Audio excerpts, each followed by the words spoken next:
Hello and welcome to a weekend news episode of Leveraging AI, the podcast that shares practical, ethical ways to leverage AI to improve efficiency, grow your business, and advance your career.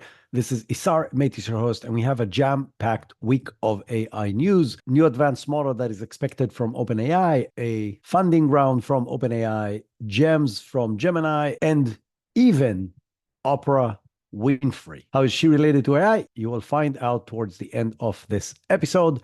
But now let's get started. If you remember a few weeks ago, we talked about the fact that OpenAI is bleeding money very fast. And when I say very fast, it's billions of dollars every single year. And they need a lot of money to train future models and to stay ahead in the game that they're playing right now, which is the race for AGI. So there's been a lot of news this week about the next funding round that they are planning. And it seems that the new valuation of this round will place their value at over $100 billion. Now, the round is most likely going to be led by Thrive Capital, which is one of their current investors. Other companies that are going to be involved is obviously Microsoft, which is the bigger investor so far, but also, according to Bloomberg, NVIDIA and Apple might participate in this round. This is an interesting development from two different aspects. Apple is obviously one of Microsoft's largest competitors, and having them as another investor in Microsoft's largest investment that has been a very strategic investment by Microsoft so far will be interesting, and is going to make the relationship between Microsoft and OpenAI even more complicated than it is right now. Now, from NVIDIA's perspective, it's very interesting because OpenAI is spending billions of dollars annually on NVIDIA GPUs. And now if some of that money is going to come back as an investment from NVIDIA, it's going to make that relationship interesting and complicated as well. And since we mentioned Apple just announced the release date for iPhone 16, and that date is September 9th, which is just around the corner, 10 a.m. Pacific time, if you want to be specific. There are a few interesting aspects about this announcement. One is that it happens on a Monday, and all previous iPhone announcements happen on a Tuesday. The reason is not completely clear. Maybe they're trying to avoid competing with a presidential debate, but I don't think that's the reason. I don't know what the reason is, but everybody was expecting it to be September 10th on a Tuesday. That being said, it is unclear at this point whether the AI features that Apple presented just a few months ago are going to be included in this release. The invitation tagline reads, "It's glow time," which doesn't really explain what that means. Some people speculate that these are the AI capabilities. Some people speculate maybe it's a new type of display technology. I guess we'll have to wait for September 9th and find out. Now let's go back to OpenAI. OpenAI just announced a new executive, and it's a big one. So Irina Kaufman, who is a former senior director of product management and generative AI at Meta, she has spent 5 years at Meta leading the generative AI team, and she was instrumental to the transition from AI research to AI production. She, before that, spent 12 years at Google, and also over there, she played multiple roles, but one of them was the chief operating officer for Google AI. So she has almost 2 decades of AI leadership experience, and she's joining OpenAI to lead strategic initiatives. She's going to report directly to Mira Murati, and she's obviously going to play an instrumental role in the next phase of OpenAI. This makes a lot of sense in the current junction where OpenAI is when they're trying to raise a significant amount of money, as we just said, new valuation, and looking for ways to make a lot more money. As I shared with you in previous episodes, they are bleeding billions every single year. The competition on the types of services they're providing are just intensifying as models are becoming cheaper and cheaper to use. So the margins are becoming smaller, and obviously leading strategic initiatives that will allow them to, at some point, make enough money to break even makes sense for them. The biggest news from OpenAI comes from the intensifying rumors that they're going to release Strawberry, what was previously potentially called Q-Star, later this fall. So let's make some sense in what is Strawberry and Q-Star and what exactly they're going to be releasing or maybe going to be releasing. So QStar is a secret project that was developed within OpenAI that the rumors claim that was the trigger for Ilya Sutskever to start the process, who ended with the firing and letting go of Sam Altman at the end of last year. There's a quote from Sam Altman in an interview around that time that said that he had the opportunity to be in the room when they pushed the veil of ignorance back and the frontier of discovery forward. I really liked that quote, but obviously he did not elaborate what that means. But QStar was a model that had much more advanced reasoning capabilities and thinking capabilities than potentially any model to date, but definitely at the time where this was a conversation, which is at the end of 2023. I shared with you in the past few weeks that there's more and more rumors about Project Strawberry within OpenAI that is potentially the new name code for QStar. And Strawberry might become a part of the next release of OpenAI that is planned, again, the rumors say, for this fall.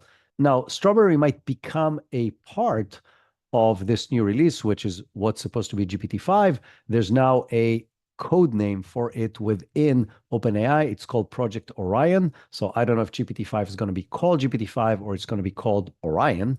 But either way, that's the next big model that everybody has been expecting OpenAI to release. We might have seen initial components of it in the capabilities of GPT-4o and in the demo they've done earlier this year with the voice capabilities and the video capabilities and Sora, and all these components might be segments of that. But the thing that is clear is that they're using Strawberry and its advanced reasoning capabilities as a tool to train this Orion model. So in addition to the fact that it might become a part of the model, it is currently being used as a tool to train the model in ways that presumably were not possible before. So what's the bottom line of all of this? The bottom line is that we're expecting a big release from OpenAI this fall that is supposed to be dramatically different than everything we have seen so far. Now, continuing on the topic of OpenAI and touching on safety, OpenAI is currently rejecting and trying to push back legislation SB 1047 in California. We talked about this in last week's episode. It's a legislation that is pushed forward in California to increase safety of AI models.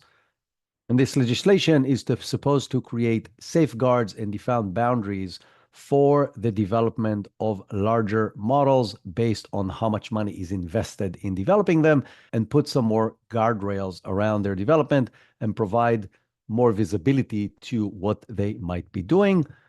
Now, this legislation has been met with excitement on one side of the aisle and a lot of resentment and pushback, mostly from big tech. One of the companies that was against it was OpenAI, but in this past week, former OpenAI employees, like a lot of people who left OpenAI pointing out safety issues, has published an open letter to the legislators in California, urging them to pass the bill. They're emphasizing the need for public involvement in high-risk AI systems, and they're highlighting that these safety protocols that the bill suggests are nothing short of necessary. Now, the companies, the big tech companies, which, as I mentioned, most of them were against it, are claiming that it's going to slow down innovation. It will push tech outside of California, and other reasons that makes absolute sense if you are a big tech company developing AI in California. But on the recent supporting side of the bill, two interesting voices are sound.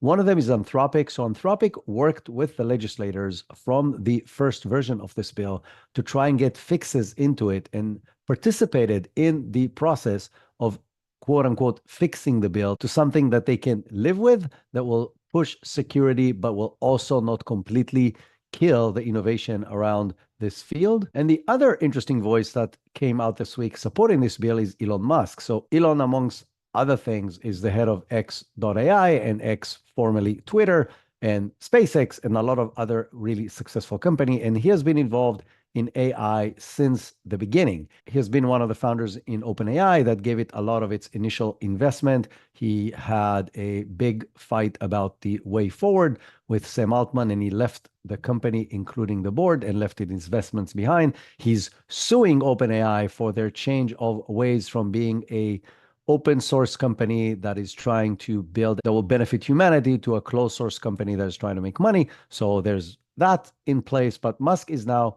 supporting the bill. People had mixed feelings about Musk's support, some saying that they're excited to hear somebody at his position with his experience with AI supporting the bill. But some people were very loud against it, claiming that Musk is leaving California or left with some of his companies. And now he's using this legislation to hurt his competition coming from California. Who's right and who's wrong in this whole mess? I'm not 100% sure. I personally think that governments, and California could be just the first one, should be involved and should have guardrails on what AI development can and cannot happen, should and shouldn't happen. And there should be some accountability to what you can develop and deploy. I also think that the companies monitoring themselves is not a good idea. So whether this law as is the right way forward or not, something like that needs to be put in place and on a much larger scale than just California, most likely at the federal level and also at an international level with some kind of a unified international group that will monitor the development and the deployment of AI systems. Now, staying on the topic of AI safety, the National Institute of Standards and Technology, also known as NIST, has announced that it signed an agreement with Anthropic and OpenAI for collaboration on AI safety research. Now, the main aspect of this is that the US government Safety Institute will get access to major new AI models before and after they are released to the public. It will allow them the opportunity to evaluate jointly with the companies the capabilities and risks of these models before they are being released to the world. And the goal of all of this is to allow the companies to continue the research and continue the innovation while keeping safety as a high priority, as I mentioned, not by self-monitoring. Now, in addition to just the US, this announcement also said that there's going to be close collaboration with the UK Safety Institute, and together they're going to look into new advanced models before they're being released. I think this is a great step in the right direction that I hope, as I mentioned, that more groups and more international bodies are going to do the same while teaming up with leading companies in the world, both closed source and open source, before they release any of these models. And from OpenAI to Google, as I mentioned, Google made some big announcement this week, but the two biggest ones are improvements to Gemini. One of them is the introduction of gems. So in their event in March, Google shared that they're going to deliver gems, and gems are mini automations that are built within the Gemini environment, similar to custom GPTs on OpenAI and projects on Anthropic. I was definitely waiting for something like that because I am a Google user. All my companies are run on the Google platform, and having the ability to run automations within the Google universe, similar to the way I'm running them in OpenAI and Anthropic, is going to be great. I didn't get a chance to test it yet, so I cannot tell you how well it performs compared to Anthropic's and ChatGPT's capabilities. I assume it's going to be similar. I am definitely going to report on that in the next few weeks as I test it out. As part of the release, Google also released a few pre-made gems, such as Brainstormer, Career Guide, Writing Editor, and Coding Partner. Each and every one of them is more or less self-explanatory, that is supposed to be geared towards specific tasks. I can tell you that I'm using multiple automations right now, both in OpenAI and on the Anthropic platform, for multiple tasks in my company. It's an amazing time saver that gives me great capabilities, and I'm looking forward to testing the Google version as well. In addition, Google integrated Imagen 3, which is their advanced image generator, back into Gemini. So now within Gemini itself, you can start creating images. If you remember, there was a whole issue with creating images of people, and I'm not going to go back to all the details, but that's possible now. Again, you can create images of people, but with a lot of guardrails and red tape of what you can and cannot create as far as images, but the capability exists and it creates very impressive images within the Gemini platform. In addition, Google announced 3 new experimental models that they are releasing: Gemini 1.5 Flash with 8 billion parameters, Gemini 1.5 Pro, which is their most capable model, and another model that is an improved version of the existing Gemini 1.5 Flash. So 3 different models that are replacing, at least temporarily, the existing models. You can access them for free on Google AI Studio as well as their API platform. And they're also going to be available on the experimental side of Vertex AI, which is their platform for API development on Google Cloud.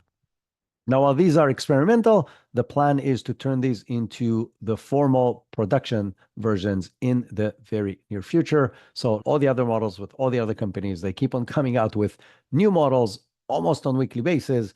It's not always clear what are the differences between them, but there are improvements in all these models. Now, while we have talked a lot about OpenAI and Google, there are interesting news coming from the side of Meta and how fast their AI model has grown in the past year.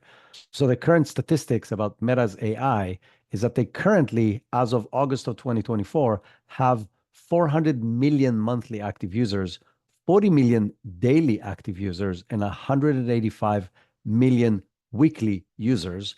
This last number was even shared by Zuckerberg himself. Now, to put things in perspective, ChatGPT is reported to have 200 million weekly users, so 185 puts it very close. So Meta, coming out very late to the game, only releasing open source models, are closing the gap on weekly active users on their platform on the leading company, which is OpenAI.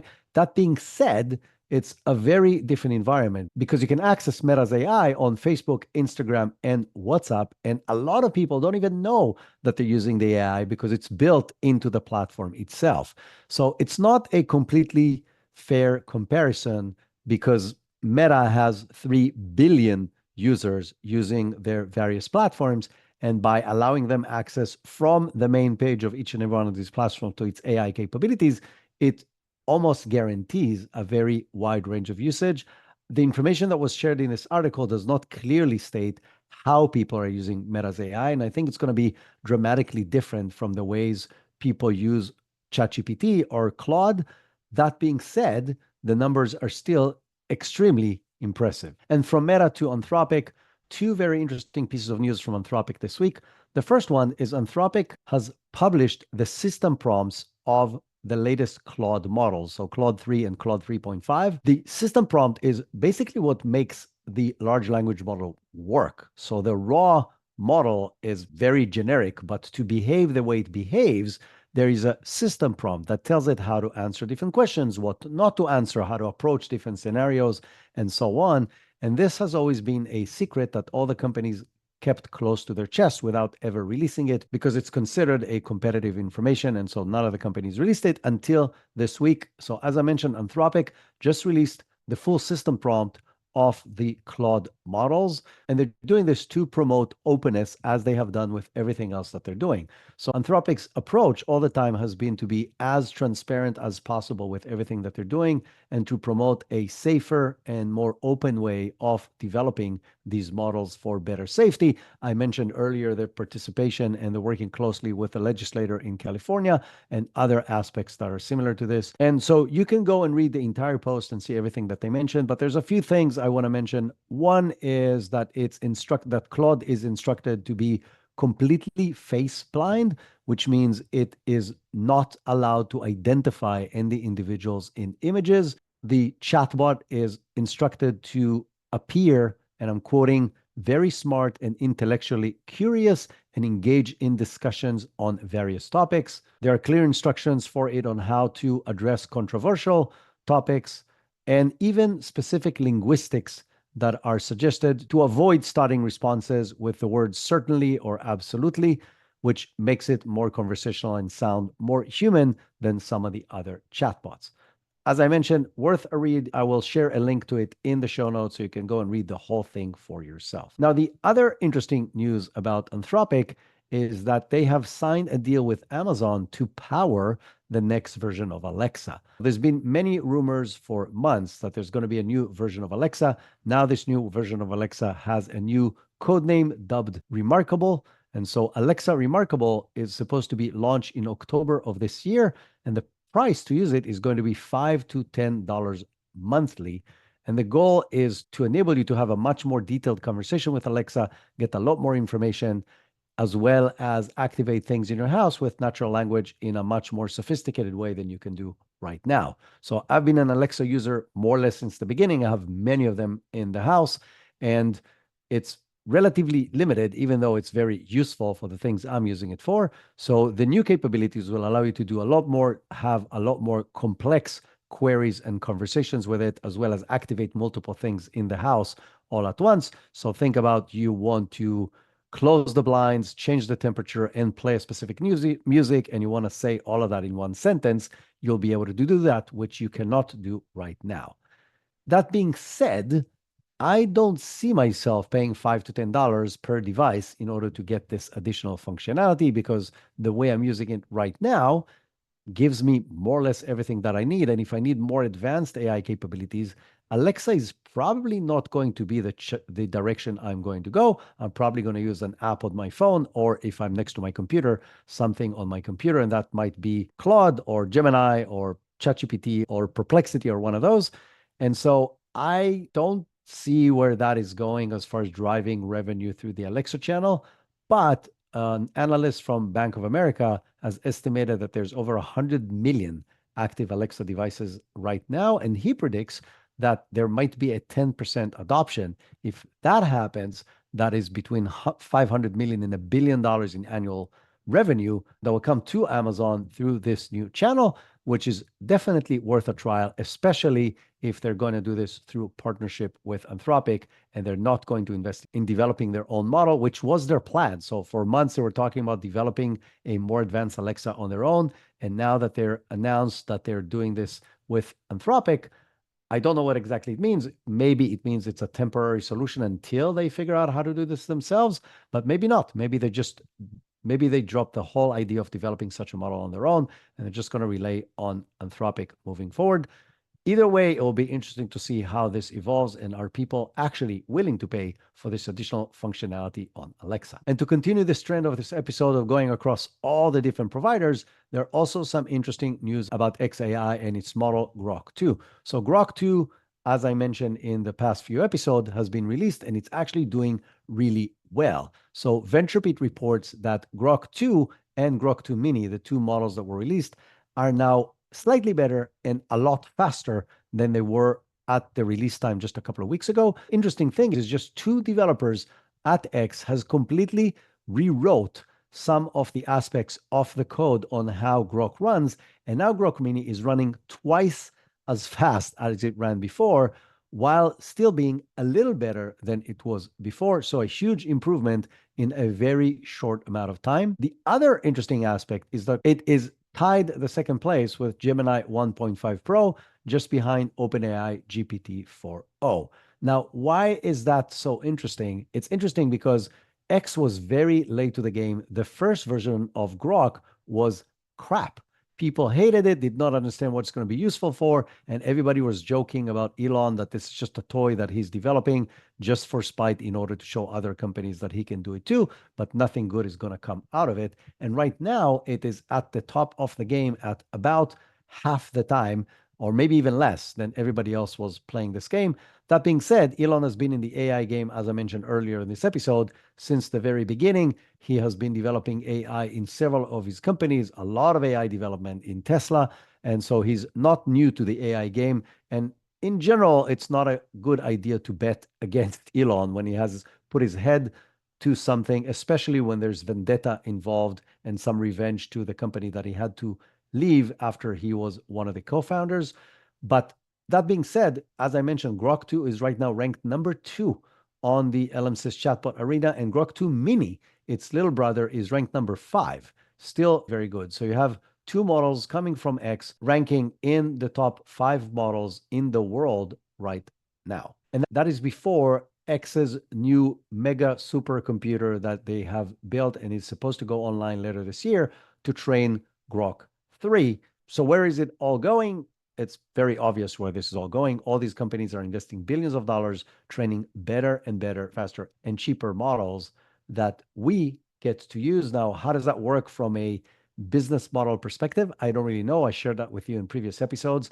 The fact that these models are becoming cheaper because of the intense competition and because of technological improvements are putting in a big question mark the huge investments that has to be put in place, tens of billions and hundreds of billions of dollars in computing power and hardware. How does that work from a business model?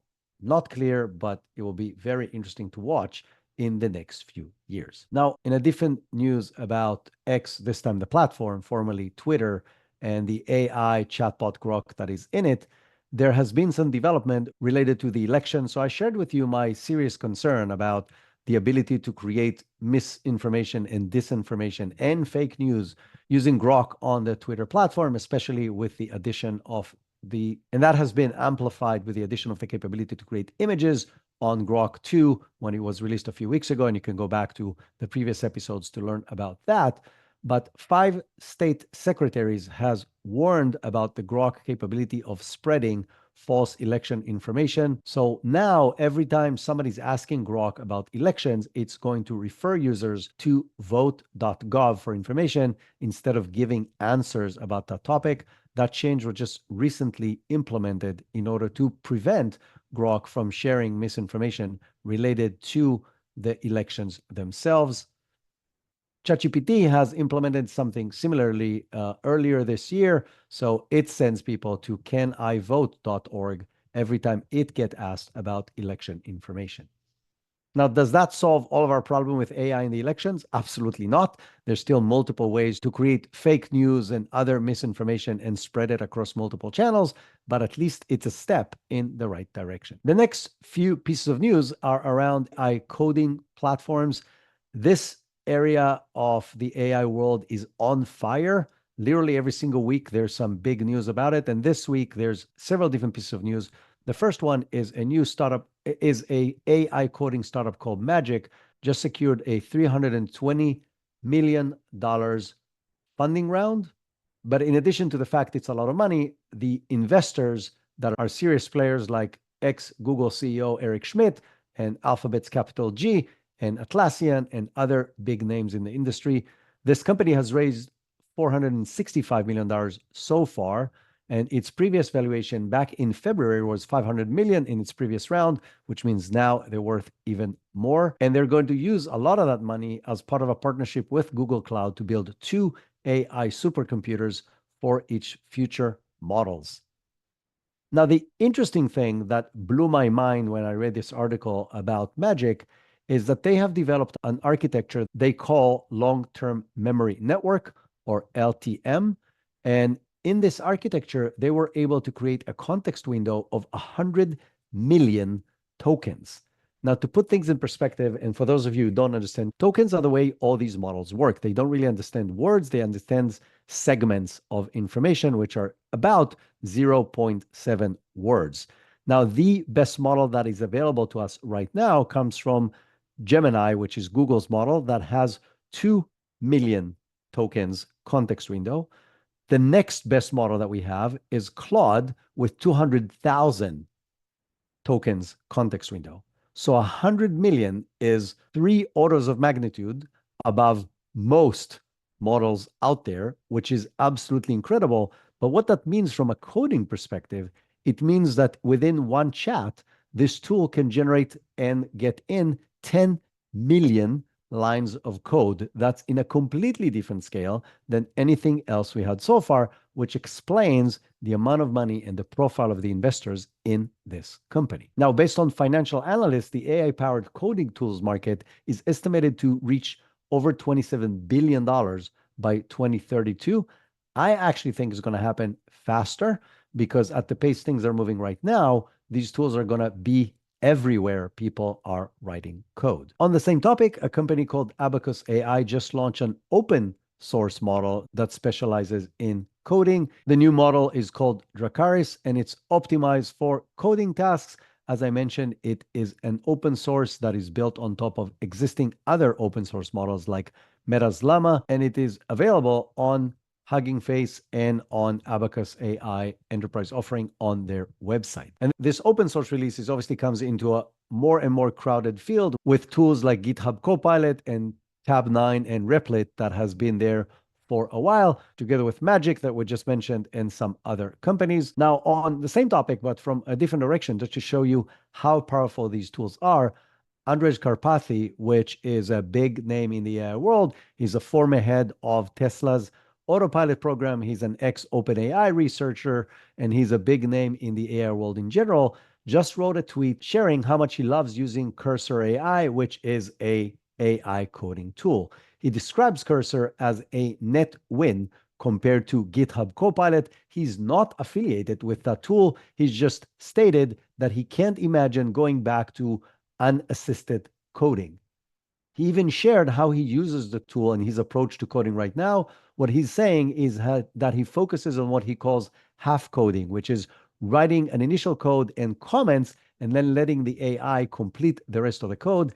And he is emphasizing the iterative refinements that he can do very quickly with AI generated code. Another big name in the field that is sharing similar sentiments to AI coding is Amazon's Web Services CEO, Matt German, that predicts that most developers may not code traditionally in the near future. Now, that near future might be 6 months, might be 24 months, but sometime in that time frame, people will stop coding the way we have coded since we had computers and will rely more and more on AI-generated assistant or complete code generated by AI, just monitored by humans to make sure that the code is okay and that it could be checked in and compiled and so on.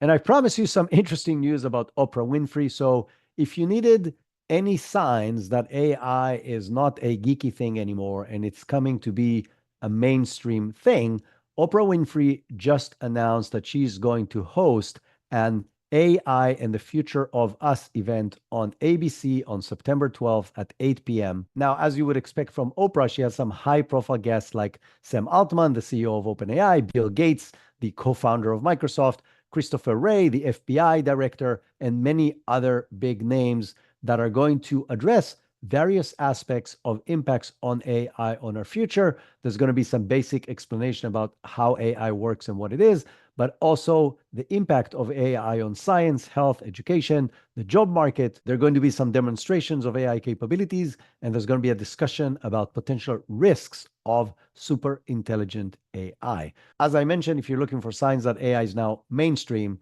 Oprah is hosting an AI event on ABC. Nothing becomes more mainstream than that. I must admit, I'm really curious to see that particular event, not because I think it's going to share things that I may not know, but mostly because I want to hear these particular people and how they're sharing their opinion, not to their geeky audience, but on mainstream media. That's it for this week. We will be back on Tuesday with another fascinating episode that's going to deep dive into how to do something with AI to improve your business. If you enjoy this podcast, please take your phone right now, give us a review on your favorite podcasting platform. That's an option. And either way, share it with a few people. Click the share button. Yes, right now, unless you're driving. Don't do this if you're driving. But if you're not driving, put up your phone, click the share button, and send this podcast to a few people that you know that could benefit from having this information. I would really appreciate it. And you'll be playing a role in providing AI literacy to more people on the planet, which will help us in getting to a better outcome of using AI. And until next time, have an amazing weekend.